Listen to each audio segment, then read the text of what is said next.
You can set everything down now. Whatever you were carrying through the day, the small worries, the unfinished thoughts, the list of things that will still be there tomorrow, you can let all of that rest beside you, quiet and patient, while you go somewhere else for a while, somewhere cool and slow and threaded with sound. Find a position that feels like an agreement, your body settling into the surface beneath you, your shoulders releasing their held tension downward, your hands lying open and still. Take one slow breath in through your nose, letting your chest and belly rise together, and then let it go without any effort at all. Just allow it to leave, the way water finds its own way downhill. Again, in slowly, and out. Once more, and this time, notice how the exhale takes with it just a little more of the weight you didn't realize you were still holding. Good. You are going to a place that exists in the soft space between wakefulness and sleep. A place built for listening, perched at the edge of something ancient and still.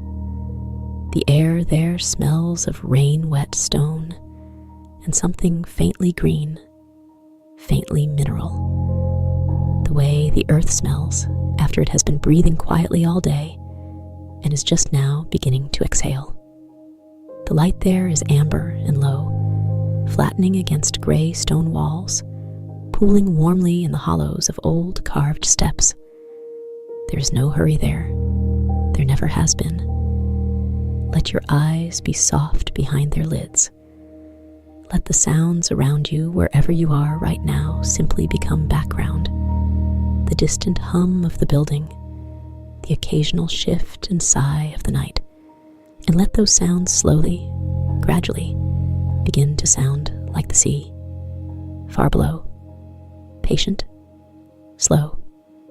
You are already on your way.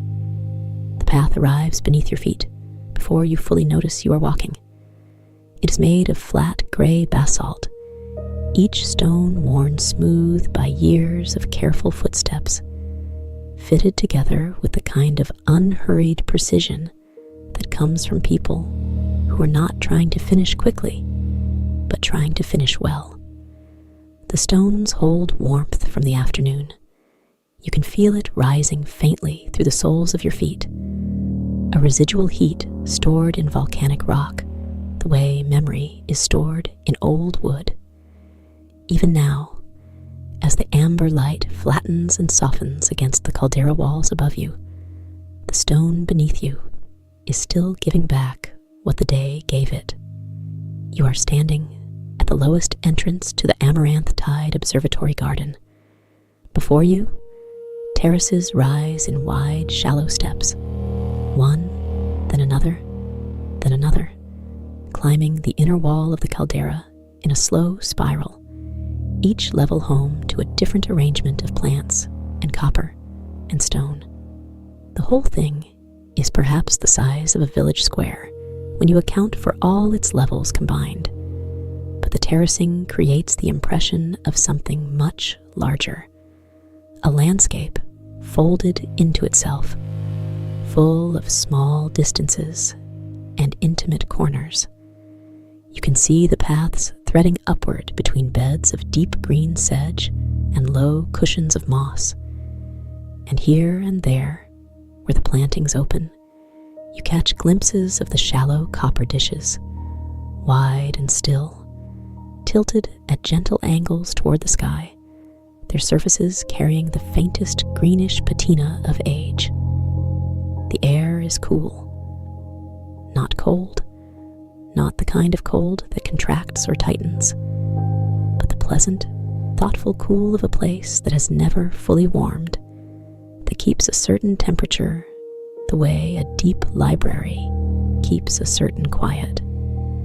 It settles against your skin through the light fabric of your clothes, cool linen if you are wearing it, cool against your forearms where you have rolled the sleeves back, and it carries with it the smell that will stay with you through this whole evening.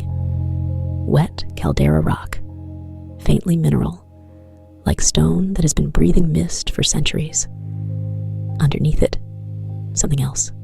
Salt, very faint, carried up from far below, mingled with the green animal smell of moss and the softer, sweeter note of the amaranth plants already beginning to brown at their tips and release their dry floral dust into the air. The amaranth here grows in long, low borders along the terrace edges, deep burgundy and wine red, and the occasional pale gold, the feathery plumes heavy with blooms in various stages of their slow turning. Some plants are still fully open, their color saturated in the fading amber light. Others are beginning to fold, the petals growing papery and soft, curling at the edges with a gentle inevitability, not dying exactly, but completing, the way a conversation ends, not when it breaks, but when everything has been said. You move closer to one of these borders. You reach out and let your fingertips rest lightly against the surface of a bloom that has just begun to turn.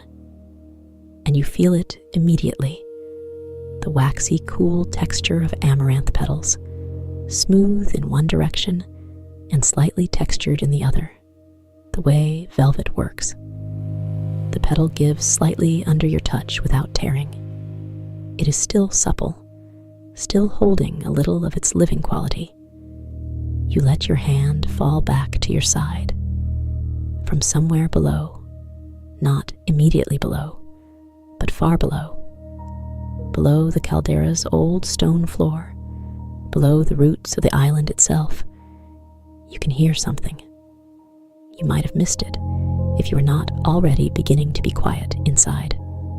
It is a sound that is almost not a sound, a low, resonant hum, cycling slowly, the way a cello's lowest string sounds after it has been bowed and the bow has lifted, but the string is still moving.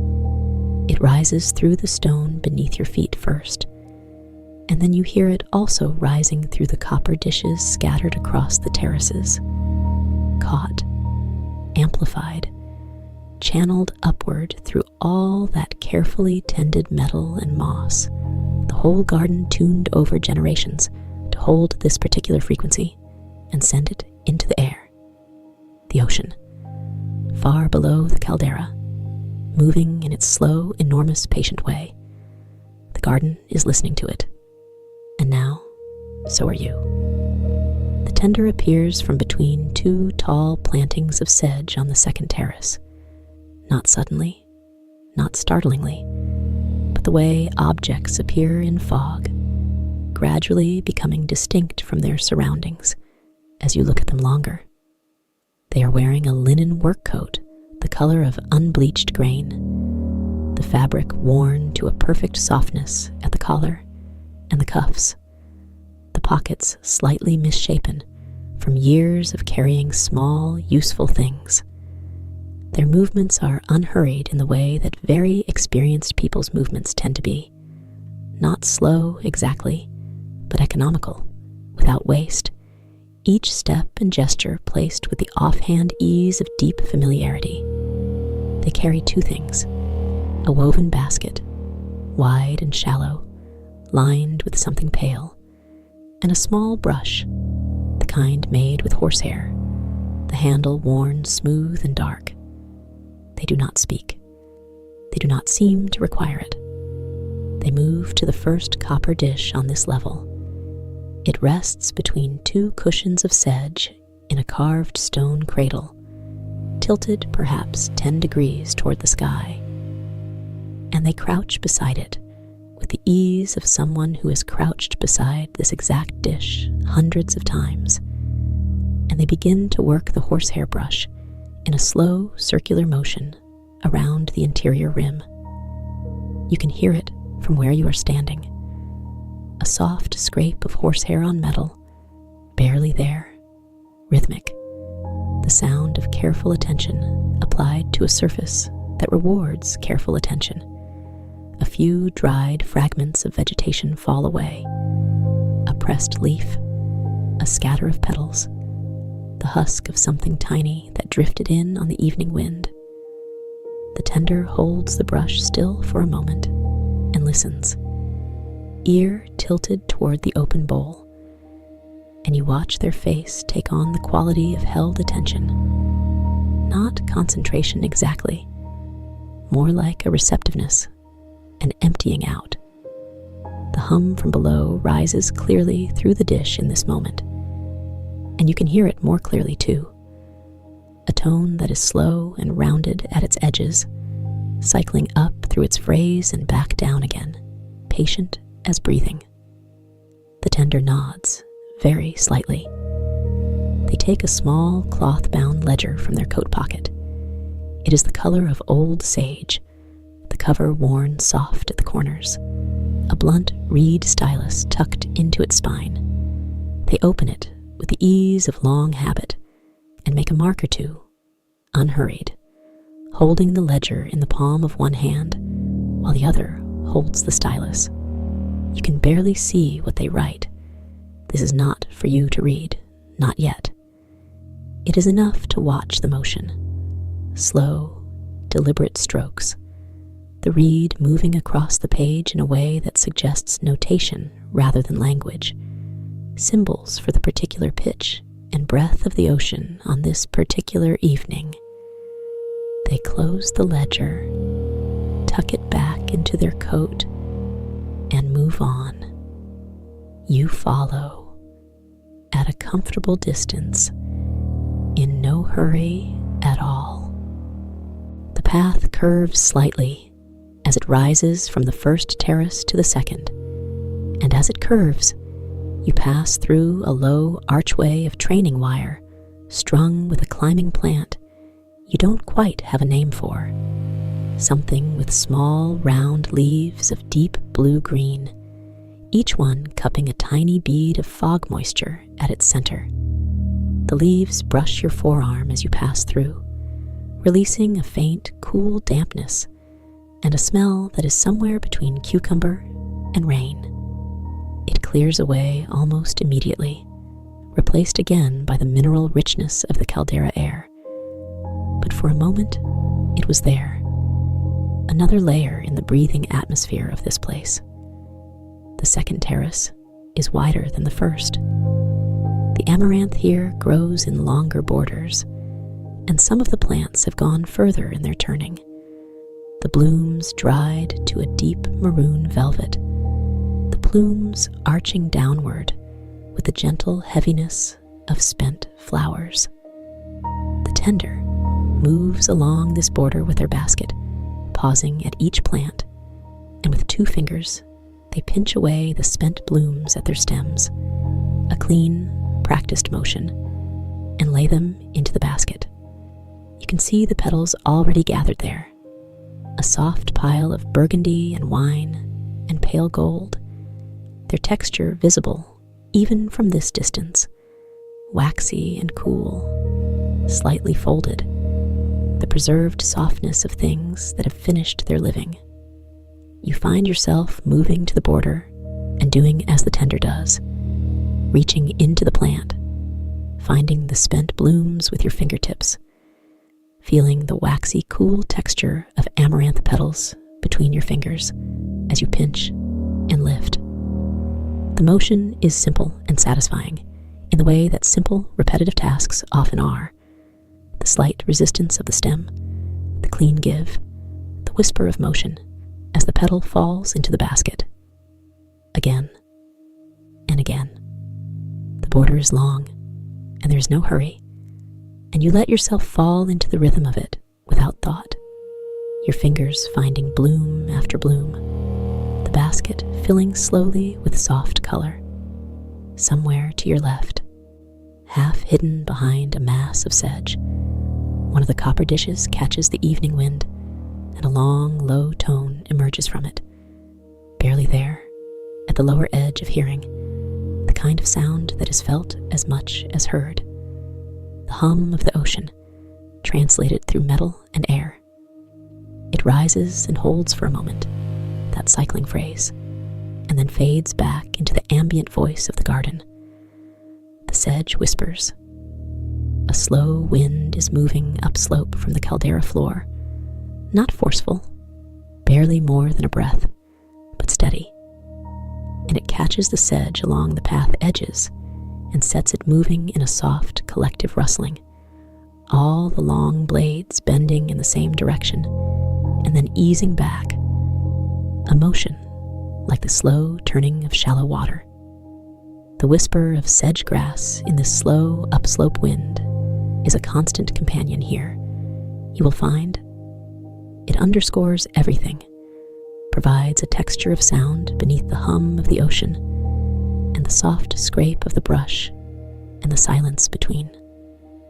The tender pauses at the far end of the Amaranth border and looks out toward the caldera wall, the stone rising in smooth, ancient curves just 20 yards away, streaked with dark moisture where the evening fog is already beginning to condense against it. The mineral smell intensifies near the wall, wet caldera rock, ancient and particular, the smell of deep time expressed as a cool dampness in the air. The tender breathes it in, then looks back at the ledger path ahead and moves on up the next stone rise. You follow. The third terrace opens onto a wider basin in the garden's design, a circular flat area perhaps 12 feet across, paved in the same fitted basalt, but with a different quality underfoot, more even, more smoothed, as if this particular spot has seen more footsteps than the paths. At its center, 3 copper dishes are arranged in a slow arc, larger than the others you have seen, each one perhaps the width of your outstretched arms, resting in low stone cradles set directly into the paving. The lichen is most visible here. It grows along the base of the stone cradles and in the seams between the basalt paving stones, and it casts its own particular light, a luminous blue-green, cold and soft and steady, like the memory of bioluminescence, like something that once was bright and is now only quietly glowing. It outlines the edges of the terrace with this faint, cold radiance, so that in the deepening dusk, you can see the whole basin as a series of lit edges and soft shadows, the copper dishes catching both the last amber of the day and the blue-green of the lichen, and reflecting both back in a way that is neither quite warm nor quite cool, but something more like suspended. The tender kneels beside the first of the large dishes and draws the horsehair brush from their coat pocket with the unhurried ease of long practice. The soft scrape of horsehair on metal fills the basin in a quiet echo. This space amplifies sound differently than the open terraces, collecting it slightly, giving it a brief, shallow reverberation that trails away like the last note of a held chord. The tender brushes in slow circles, and small dried things release from the rim and drift away on the upslope wind. Then they hold very still, and then slowly they lower their ear toward the dish, not touching, just close, a few inches above the copper surface, their whole body going still in that listening posture. You watch them in this moment and feel something you cannot quite name. The quality of their attention is visible from the outside, the way a sleeping animal's peace is visible, a completeness, a fullness of being exactly where they are. The ocean speaks through the dish. Even you, from where you are standing a few yards back, can hear it. That low, resonant hum, cycling, breathing. The slow, enormous, patient voice of the tide far below, rising through the volcanic rock of the island, rising through the stone of the caldera floor, rising through the fitted basalt of the terraces, finding the copper dishes and being caught there and held and offered upward into the cooling evening air. The tone cycles up and holds, and then settles back and holds again. A phrase with no beginning and no end. Something you could listen to for hours without it becoming familiar. The way the sea itself never becomes quite familiar. The tender opens the ledger. The reed stylus moves across the page, slow, deliberate, making marks that record this particular evening's particular pitch. The slight weight of the cloth-bound ledger rests in their palm, the worn cover soft against the skin, and they write without urgency, without any sense that the recording matters more than the listening. When they are done, they hold still for one more moment, the stylus resting against the page, before closing the cover and returning the ledger to their pocket. They move to the second large dish, and then the third, and you move with them, staying at your comfortable distance, present without intruding, a companionable quiet stretched between you. After the third dish, the tender straightens and reaches into the inside pocket of their linen coat and withdraws something small, a single small beeswax candle set in a shallow clay cup with a wick of braided cotton. They set it in a low niche carved into the caldera-facing stone of the terrace wall, and from a small fold of cloth they produce something to light it with, a gentle flame, offered to the wick with patience, held there until the wick catches and holds. The beeswax candle takes the flame and begins to breathe its own small light into the basin. The amber warmth of it pools on the gray basalt around the clay cup, soft and alive, wavering slightly in the upslope wind, but not going out. The niche protects it just enough, angles just so, designed for exactly this. The smell of warm beeswax reaches you a moment later, honey-sweet and slightly waxy, clean and domestic, and deeply reassuring. The way the smell of candles always manages to make a space feel inhabited, felt in, cared for. This is how the evening round proceeds on this terrace. There are 7 such niches around the basin's perimeter, and the tender lights each one in turn, and each candle takes the flame and adds its warmth to the growing pool of amber that is beginning to define the space as its own contained evening, independent of the sky above, which is slowly releasing its color. 7 small flames, 7 pools of warm beeswax light on gray stone, the mineral smell of the caldera walls, and the sweetness of the beeswax, and beneath it all the salt and moss scent that the rising mist carries upward from the caldera floor. You stand in the middle of this and breathe. You are already more tired than you were when you arrived, in the pleasant way that good air and quiet movement and soft sound make a body tired. Not depleted, not drained, but genuinely ready. Your shoulders have settled further. Your hands feel heavier in a comfortable way. The hum from the copper dishes continues its patient cycling phrase, and the sedge along the terrace edges whispers in the slow upslope wind, and the beeswax candles breathe their small amber warmth against the gray of the stone. The path continues upward.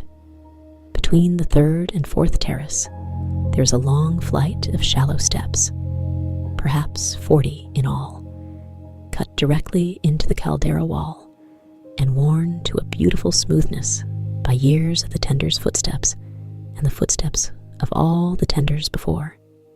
Each step is only a few inches high, the rise so gentle that climbing feels less like ascending and more like a very slow forward walk, your body barely tilting, the caldera wall sliding past at arm's length on your left, cool and moisture-slicked, smelling strongly of that mineral whetstone that has been the garden's constant companion. You trail your fingertips along the caldera wall as you climb.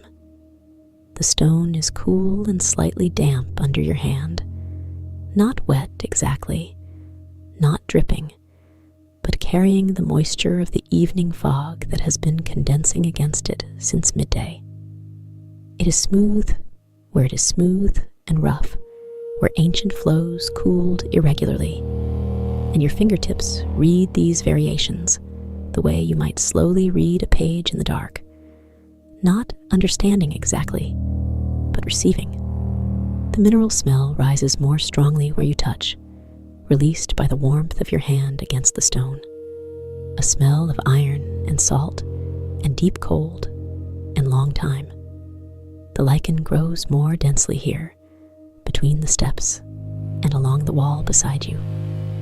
In the gathering dusk, with the sky above the Caldera Rim fading from amber to a deep bruised blue, the luminous blue-green of the lichen is becoming the primary light source on this section of path, its cold glow outlining each step edge, each seam between stones, each mass of growth along the wall. It is enough light to walk by, just if you go slowly, which you are doing, which you have no intention of not doing. The blue-green light is soft and directionless, casting no shadows, only a general cool luminosity that makes the whole staircase feel as though it is viewed through water. You reach the fourth terrace. This one is narrower than those below and feels more enclosed. The caldera wall curves inward slightly here, and a dense planting of flowering sedge on the outer edge creates a living wall that muffles the sound of the wider garden below.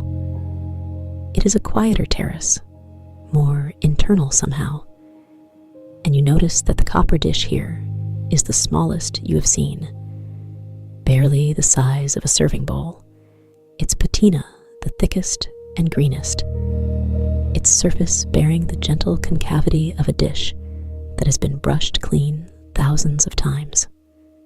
The tender is already crouching beside it when you arrive.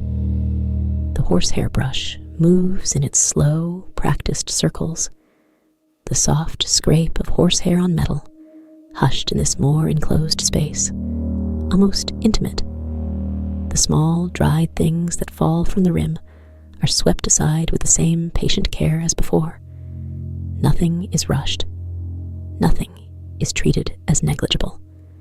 The tender is as attentive to this smallest dish as to the great wide ones of the third terrace basin. They press their ear close and listen.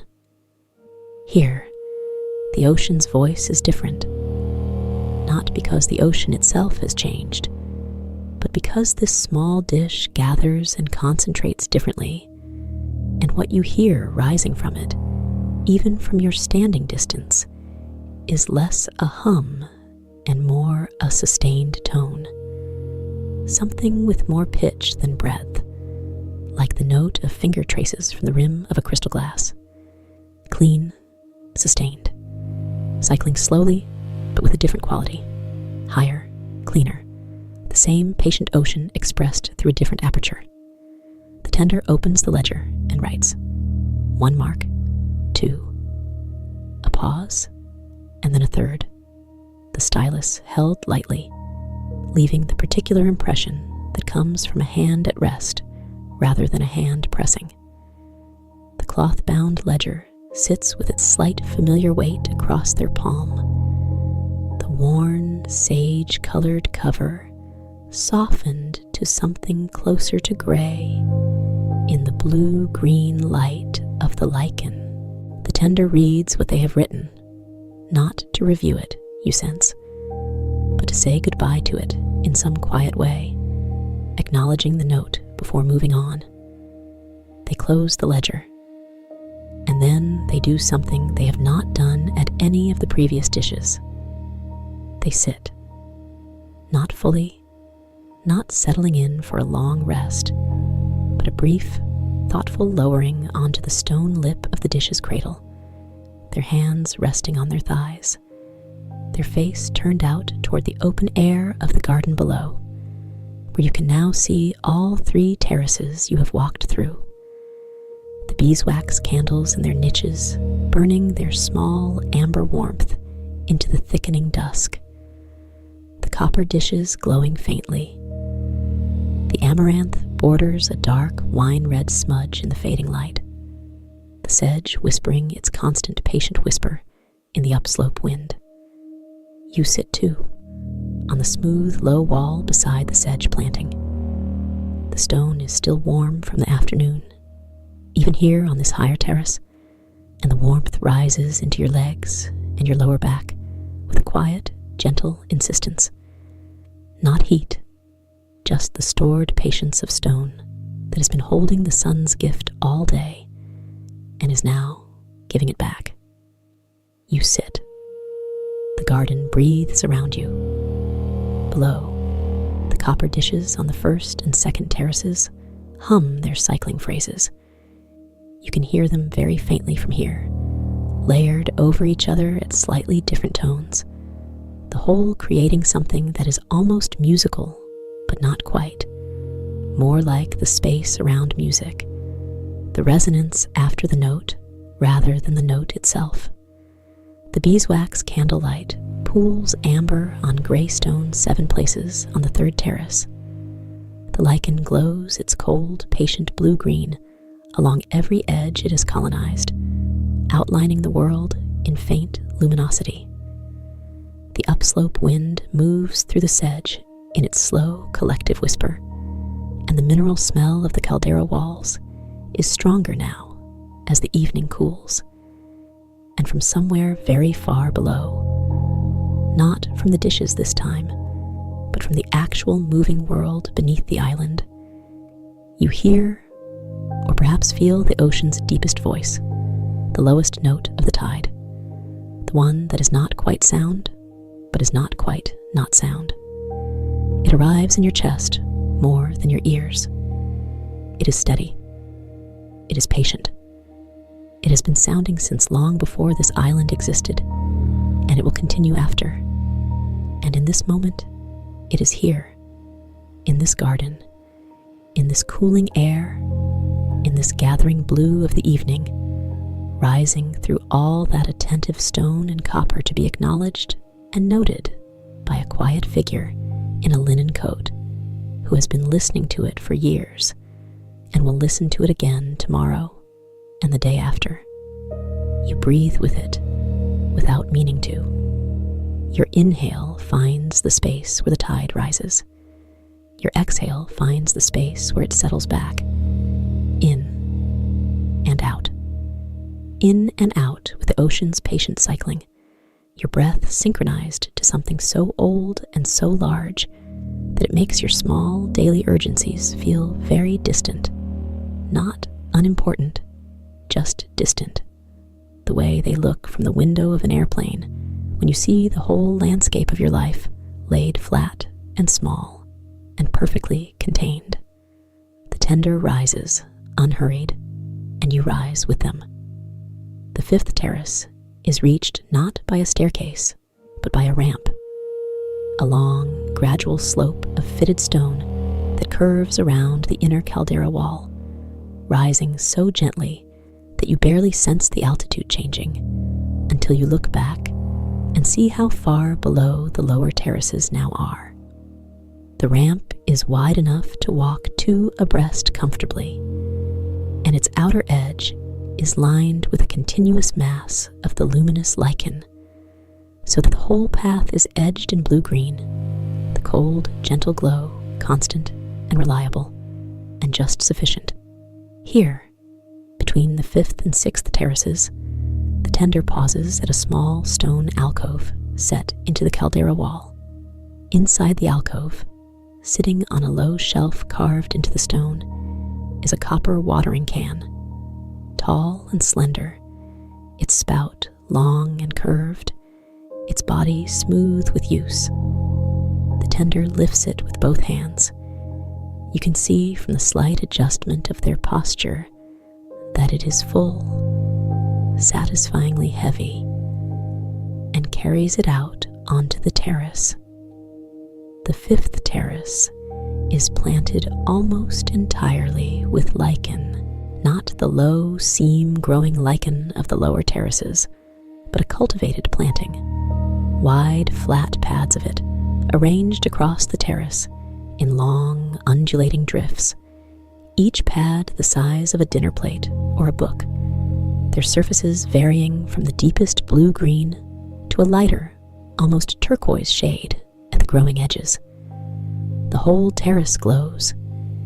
In the now almost fully dark caldera, lit only by the beeswax candles below and the lichen's own light, this terrace is the brightest space in the garden, a cold blue-green radiance that has no warmth in it, but is deeply beautiful. The way moonlight on water is beautiful.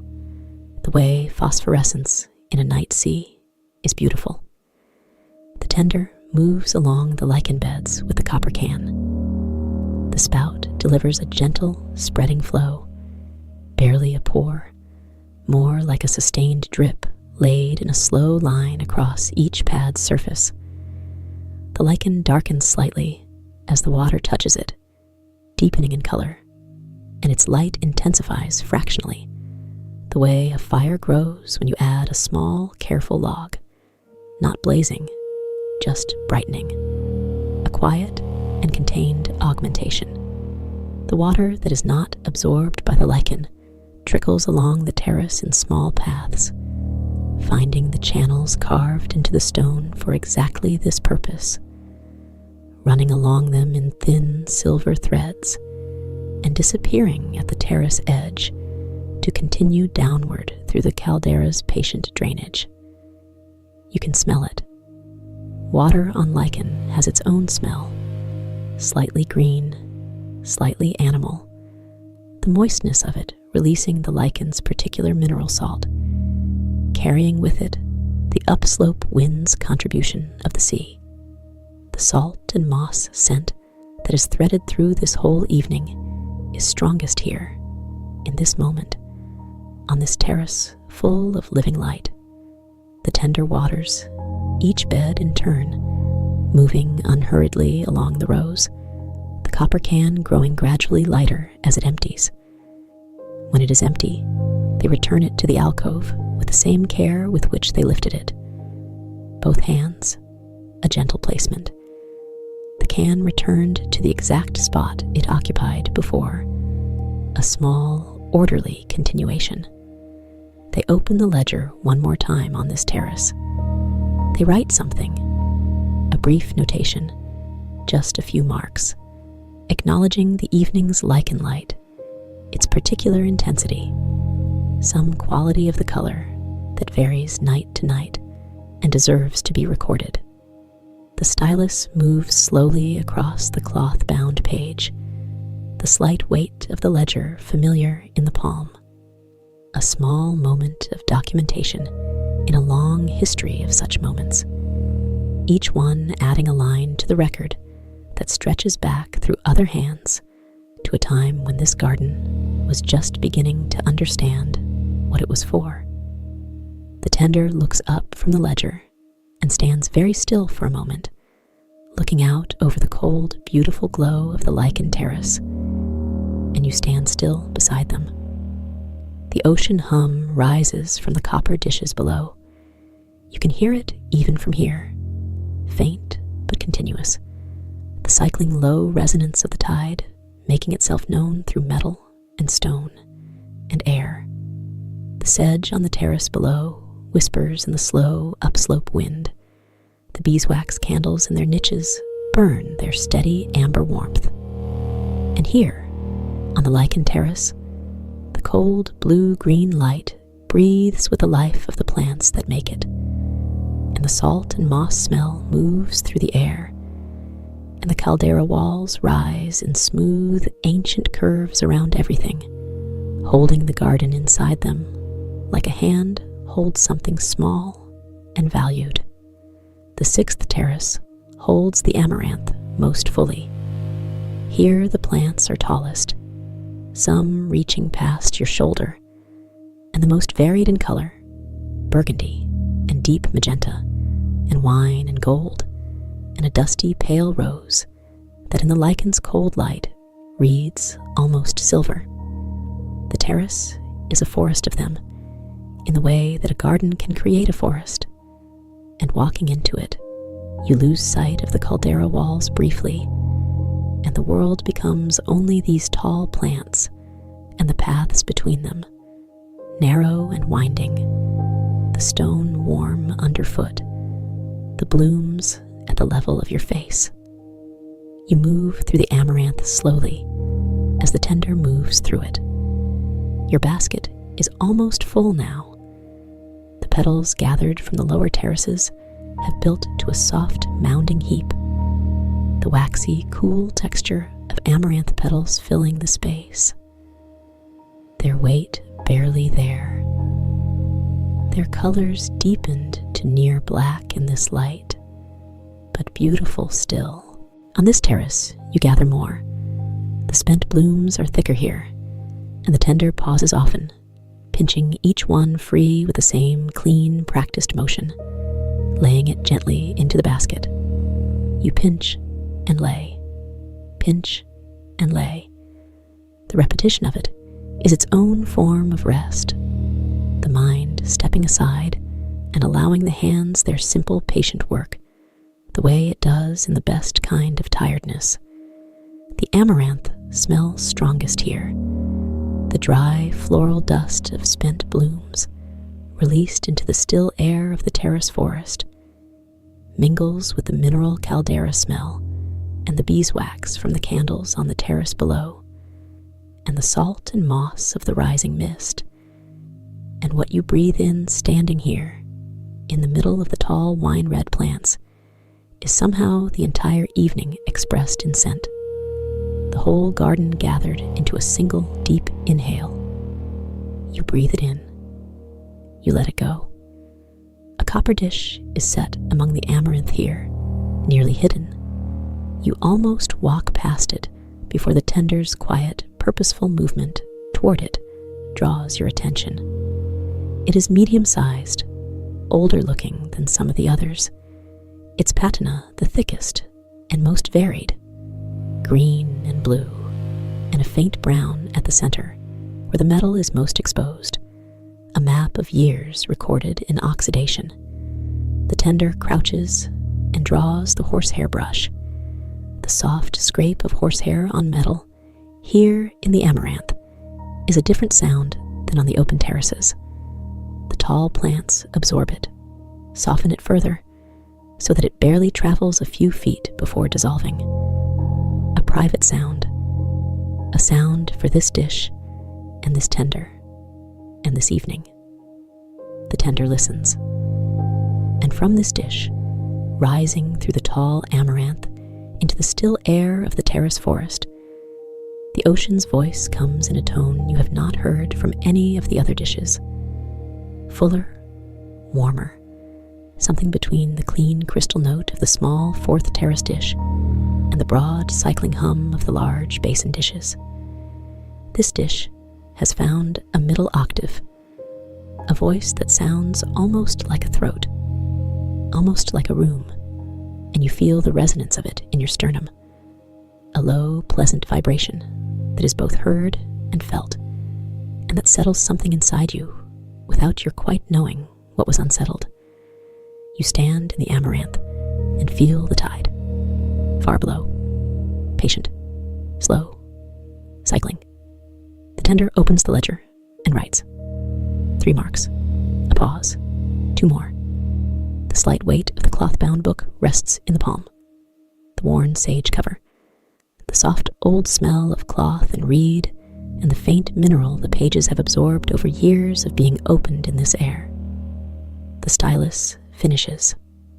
The tender holds the open page for a moment, reading what is there, the record of this evening's particular voice.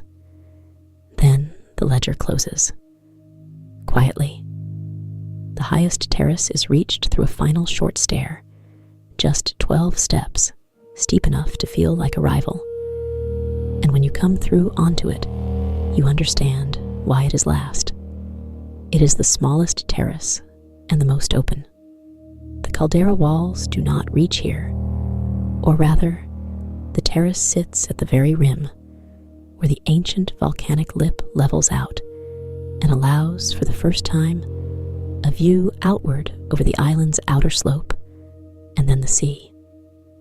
Or what would be a view if there were still light to see by?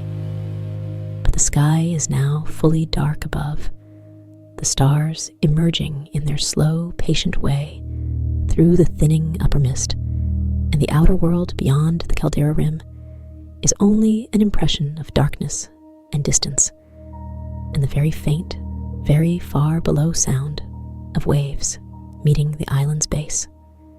The real sound here is the garden. All the copper dishes on all the terraces below are speaking now, their separate tones layered and cycling, rising through the warm, dark air up to this highest terrace, where they combine into something that is not quite any one frequency, but is all of them held together in the way that harmonics hold together in a long, sustained chord. Each voice distinct, but the totality something else entirely. The whole garden is breathing its ocean up into the night air, and at the top of it, you stand inside the sound, surrounded by it, contained within it. There is one copper dish here, the widest you have seen, wider than the great ones in the third terrace basin, and it is not in a cradle, but set directly into the stone of the terrace floor, flush with the basalt, so that it seems to be part of the island itself, a metal eye tilted toward the sky. Its surface holds the reflection of the emerging stars, faint and wavering, the kind of reflection that requires stillness and patience to see. The tender crouches beside it and is very slow with the horsehair brush here, slower than anywhere else. The soft scrape of horsehair on metal is the softest it has been all evening, delicate, barely audible, a sound at the threshold of hearing, like the sound of thinking. The tender brushes in one long, slow circle, and then holds the brush still and remains absolutely motionless for a long moment. The stars in the dish's surface waver and resolve. The ocean hum rises through it in the fullest, warmest tone yet, all the terrace's voices converging in this final wide receiving surface, the tide speaking at its most complete and patient. The tender opens the ledger, writes for longer here than anywhere else. The stylus moves in its slow, deliberate way, making marks that record the evening's full record, not just this dish's note, but something larger, a summation, the way a final sentence can contain a whole chapter inside it. The slight weight of the cloth-bound book in the palm, the worn covers soft as cloth under the thumb, the reed stylus held with the lightness of a hand at rest, writing that takes time, that does not rush toward its finish. And then the ledger closes, and the tender settles. There is a bench here, a single smooth piece of basalt, low and wide and warm from the residual heat of the day, set at the terrace's highest edge, where the caldera wall opens. It has the look of something placed a very long time ago by someone who knew exactly where the person sitting on it would want to look. And the answer was everywhere, and nowhere specific, and simply into the breathing dark. The tender sits on the bench. They set the woven basket of amaranth petals beside them on the stone. It rests there, full and soft, its colors invisible in the dark but present. The waxy, cool texture of the petals, a fact of touch rather than sight. They set the ledger on their lap. Closed now, its work for this evening complete. its slight, familiar weight a comfortable and companionable thing. The record of the ocean's voice on this particular night contained within it. They lay the horsehair brush beside the basket and fold their hands on the ledger and look out into the dark and the stars and the rising mist. You sit beside them on the warm stone, and you do the same. The mist is rising from the caldera floor now.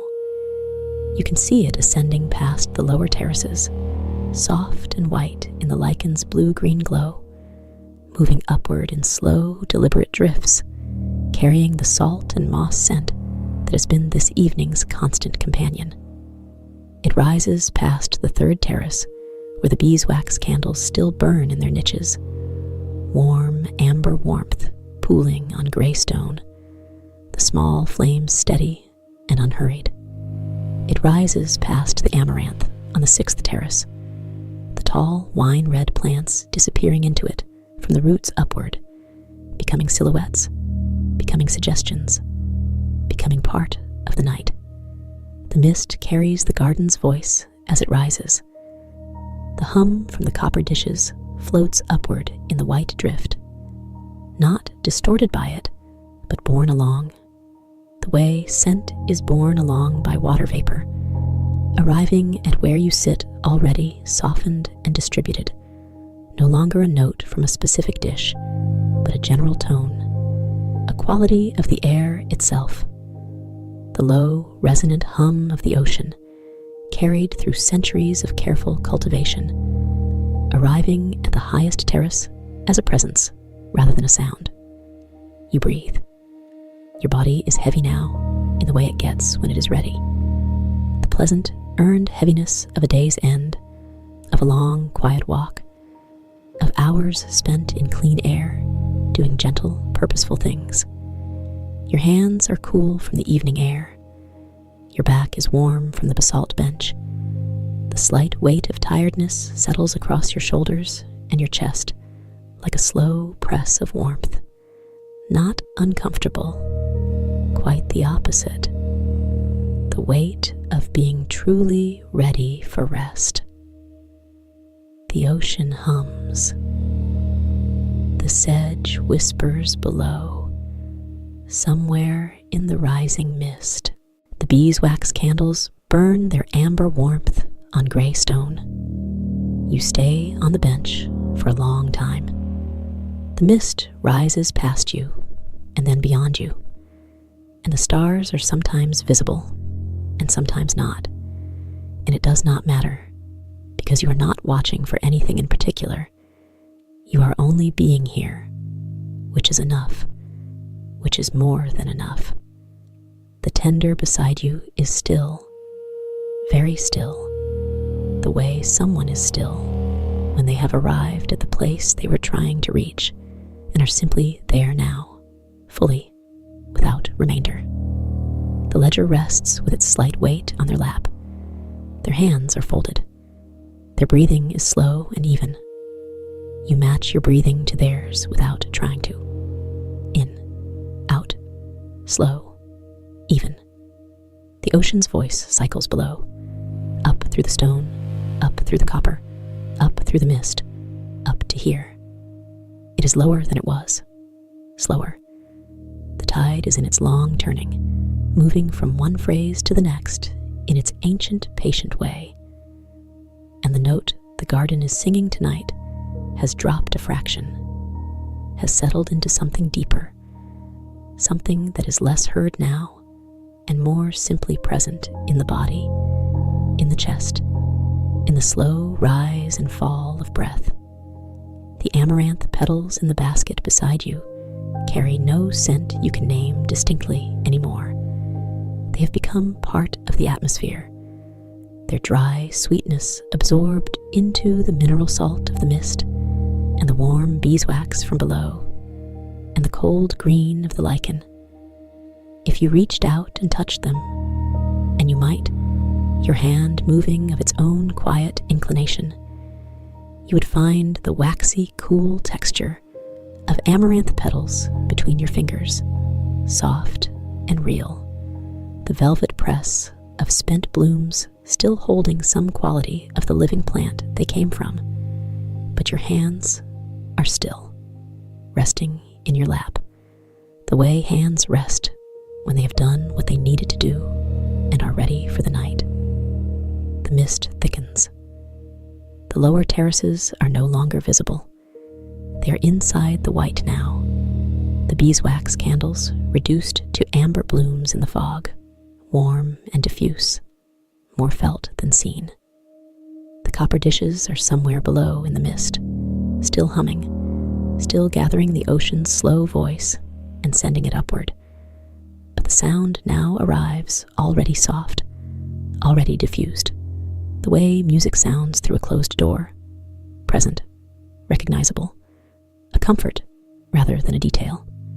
The lichen glows somewhere below you in the white. You know it is there, the blue-green light, cold and patient, outlining every edge. You cannot see it from here, but you know the shape it makes. The long, undulating beds of the fifth terrace, the seam glow along every path, the cold luminosity that makes the garden navigable in the dark. It is there. It will be there tomorrow.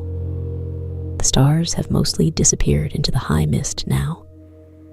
The sky above is a uniform darkness, soft-edged, the kind of dark that is not threatening, but simply complete. The dark of a room with heavy curtains, the dark of deep water, the dark of rest. A dark you can close your eyes inside without any sense of loss, because there is nothing to see and everything to feel. The warm stone, the cool air, the slight, familiar weight of rest settling over you like a slow tide. You close your eyes. The garden continues around you in sound and scent. The ocean hums. The mist carries salt and moss. The beeswax candles are amber warmth below. The lichen glows its patient cold blue-green. The tender is still beside you, the ledger closed on their lap, the record of this evening complete. Everything that needed doing has been done. The dishes are clear. The spent blooms are gathered. The lichen is watered. The lanterns are lit. The ocean has been heard and noted, and will be heard again tomorrow, by the same patient hands, the same careful ear, the same slow circular brush.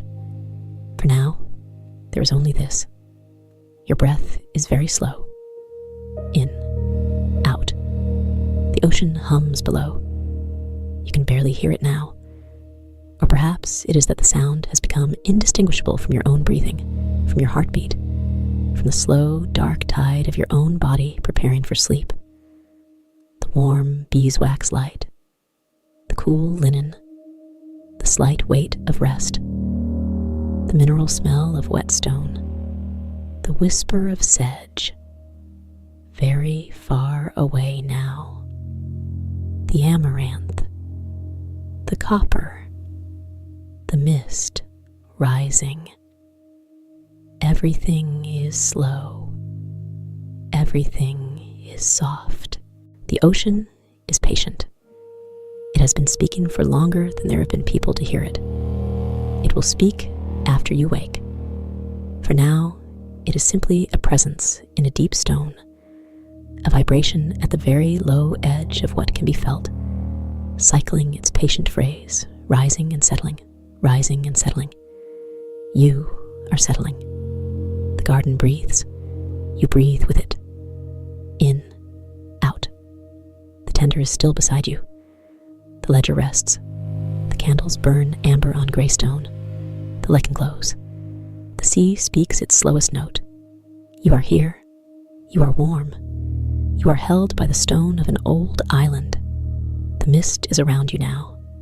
Soft, white, and the sound, the low, resonant hum, is fading now, cycling down, becoming just a feeling, in the chest, in the breath, in the slow, dark, of sleep, settling over you, like a tide, like a mist, like a a warm stone bench at the top of a garden that has been waiting all this time just for you to arrive and rest and be still and listen to the sea breathing far below.